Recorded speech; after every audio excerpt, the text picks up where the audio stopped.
အိမ်ချမ်းမြေဝယ်မယ်ဆိုရင်ပိုင်ဆိုင်မှုခိုင်မာတာကိုဦးစားပေးပြီးဝယ်ရမယ်နောက်ထပ်အရေးကြီးတဲ့အချက်တစ်ခုက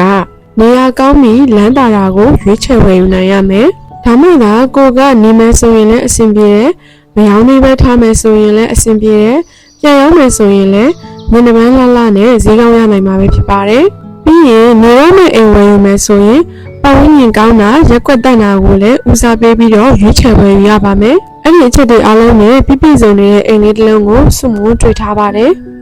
ပိုင်ဆိုင်မှုခိုင်မာတဲ့ gram ကြီးပေါင်းလားမိန်းမကြီးပေါ်မှာတည်ရှိနေတာဖြစ်ပြီးတော့ပတ်ဝန်းကျင်ကောင်းတဲ့ရက်ွက်တတ်တဲ့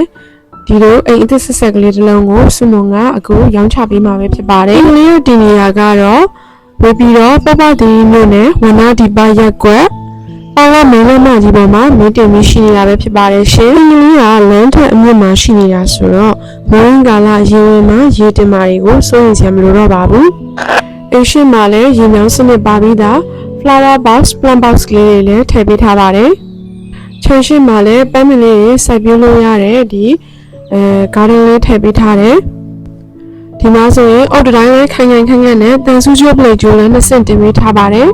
ဒီမှာဆိုရင်အိမ်ရှိခြံဝန်းတကားကလည်းအိမ်စည်းကအကြီးတွေပါပါကင်ထိုးလို့ရတဲ့အထိကျယ်ဝန်းအောင်တိစောက်ပေးထားပါတယ်ဒီမှာဆိုရင်အိမ်ထဲမှာခြံဝန်းအပြည့်ပေါ်တီကိုထိုးပေးထားတာကိုတွေ့ရပါတယ်ပေါ်တီကိုကကားသေးစီအကြီးတစ်စီပါကင်ထိုးလို့ရတဲ့အနေထားတွေကျယ်တယ်ပေါ်တီကိုအမြင့်လည်းတော်တော်မြင့်မြင့်ဆောက်ပေးထားတယ်နည်းနည်းချက်မီးစားနေလဲရှင်းရှင်းလင်းလင်းနဲ့ပေါ့နော်ပေါ်တီကိုတိုင်လုံးကြီးရလည်းအကြီးကြီးပဲတိစောက်ပေးထားတာဖြစ်ပါတယ်ရှင်ဒီမှာဆိုရင်တော့မိုးရင်းမတောင်မှာဒီမှာခြံဝန်းထဲမှာရေမတင်တာကိုတွေ့ရတာဖြစ်ပါတယ်ဒါကတော့စီပင်ဖြစ်ပါတယ်ပပတီမျိုးကစီပင်ရတယ်ပေါ့နော်ရေမော်တာနဲ့အပေါ်ကဝါတာတန်လေးကိုမောင်းတင်ပေးပြီးတော့တိမ်လုံးကိုရေစနစ်တွေ့ထားတာဖြစ်ပါတယ်ရှင်အိမ်လေးကအရှိအရက်ကိုမျက်နှာလှည့်ပြီးတော့တိစောက်ပေးထားတာပဲဖြစ်ပါတယ်အိမ်ဝင်တကားမကြီးကိုလည်းတကယ်ကိုကျွန်းတကားတွေကျွန်းပေါင်ကွက်တွေအပြည့်နဲ့ခက်ခက်ညာညာတိစောက်ပေးထားတာဖြစ်ပါတယ်အိမ်ထဲကိုဝင်လိုက်ပြီဆိုတာနဲ့ဒီမှာတတရရနဲ့ခန့်ခန့်ညာညာရှိတဲ့အိမ်ကန်းကိုမြင်တွေ့နိုင်ပါတယ်။အိမ်ကန်းမှာဒီမှာဆိုရင် TV ထားလို့ရမယ်။ wall decoration တွေလည်းပြည့်ထည့်ပေးထားတယ်။ပစ္စည်းတင်မှု၊စာအုပ်တင်မှု၊ခပ်ပုတ်တွေလည်းထည့်ပေးထားပါတယ်ရှင်။တိုင်လုံးကိုကျွန်းပါကေးအပြည့်ခင်းထားတာတွေ့ရပြီးတော့ဒီမှာဆိုရင်ကျွန်းဒူးကာတွေလည်းပါတယ်။ safety တမန်တွေအပြည့်နဲ့အိမ်လေးဖြစ်ပါတယ်။အိမ်ဝင်ချင်းဘယ်ဘက်မှာတွေ့ရမှာကတော့ဖျားကံပဲဖြစ်ပါတယ်ရှင်အလုံးရန်ကောင်းအောင်ဖန်လိုက်တွေဘလင်းမောက်တွေလုံလုံလောက်ထည့်သွင်းပေးထားတာကိုတွေ့ရပါတယ်ဘလင်းမောက်တိုင်းမှာလည်းဘောင်ကွတ်တွေနဲ့ပေါ့နော်ခက်ခက်ညာညာတိစောက်ပေးထားတာဖြစ်ပါတယ်ရှင်အေးချင်ရင်ဖျားပြုလို့ရမယ့်နေရာလေးပါဖျားကန်းကိုအိမ်ရဲ့အခန်းတွေထက် level တစ်ဆင့်မြင့်ပေးထားတာတွေ့ရပါတယ်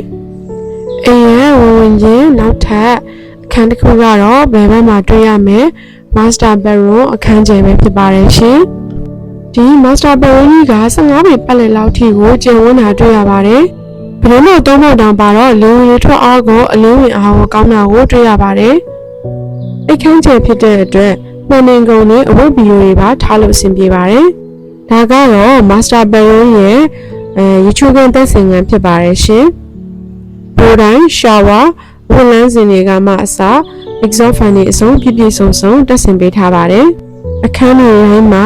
ကျွန်းတကားတွေတတရရလှလှပပထည့်ပေးထားတာကတော့ဒီအိမ်ရဲ့အာသာချက်တွေပဲဖြစ်ပါတယ်။ဒီမှာဆိုရင်အခန်းဝင်ပေါက်တကားတွေမှာလည်းကျွန်းပေါင်တွေကုတ်ပေးထားတာကိုတွေ့ရမှာပဲဖြစ်ပါတယ်ရှင်။ဒီအခန်းကလည်း15ပေ73ပေလောက်အထိကျယ်ဝန်းတာကိုတွေ့ရပါတယ်။ဒီမှာဆိုရင်မျက်နှာကျက်အမြင့်ပေါ့နော်။အခန်းရဲ့ height ကိုလည်းတော်တော်မြင့်ပေးထားတယ်။လုံခြုံရေးတမန်တွေရလည်းအခန်းတကားတိုင်းမှာပါပြီးသားဖြစ်ပါတယ်။တအိမ်လုံးကိုလည်းကျွန်းပါကေးခင်းထားပေးပြီးသားဖြစ်တဲ့အတွက်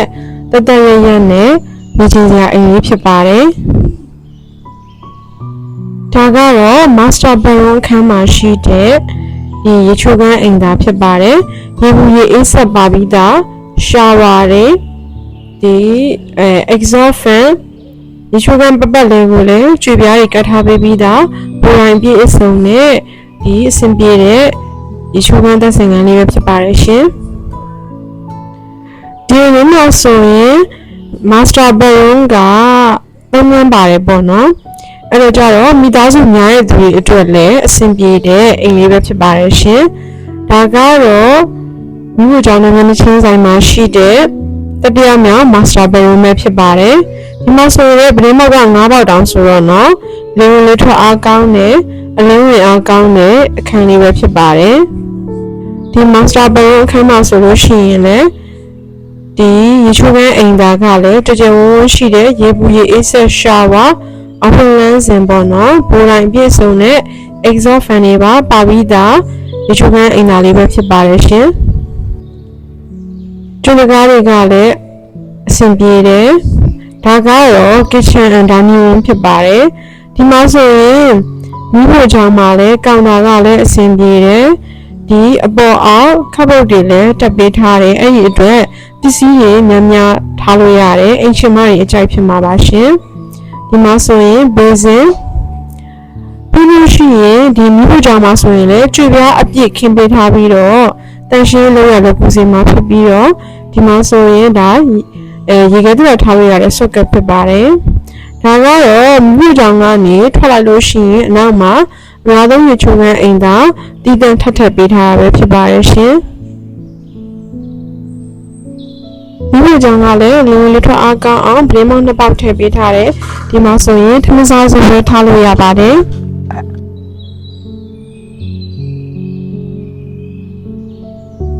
အခုလိုမျိုးရေအသစ်မီးအသစ်ကျွန်းပါခဲ့လည်းအပြည့်ခင်းပေးထားတယ်ကျွေပြားမီးဆိုင်ကြီးကမှအစပေါ့နော်နိုင်ရန်မှာအလှဆင်မှုတွေဆုံးအကောင်လုံးပြည့်စုံအောင်တိဆောက်ပေးထားတဲ့အိမ်လေးကိုရောင်းချပေးမဲ့ဇင်းလုံးကလည်းတကယ်ကိုတက်တာရဲ့ဇင်းလုံးဖြစ်ပါတယ်တိမ်မောက်6900ညှိနှိုင်းနေပဲဖြစ်ပါတယ်ရှင်ဒါကြောင့်မို့လို့ဒီအိမ်လေးကိုစိတ်ဝင်စားတယ်ဆိုလို့ရှိရင်တော့စုမုံတို့ Golden Hill Property Agent ရဲ့ဖုန်းနံပါတ်3996646333 3995964596ပါနံပါတ်တို့ကိုဆက်သွယ်စုံစမ်းပြီးတော့ဝယ်ယူနိုင်ပါတယ်ရှင်အားလုံးပဲစီးပွားလောက်လာပါတယ်တူတက်ပြီးတော့ကျန်းမာချမ်းသာမှုတွေအပေါင်းပြည့်စုံရပါစေရှင်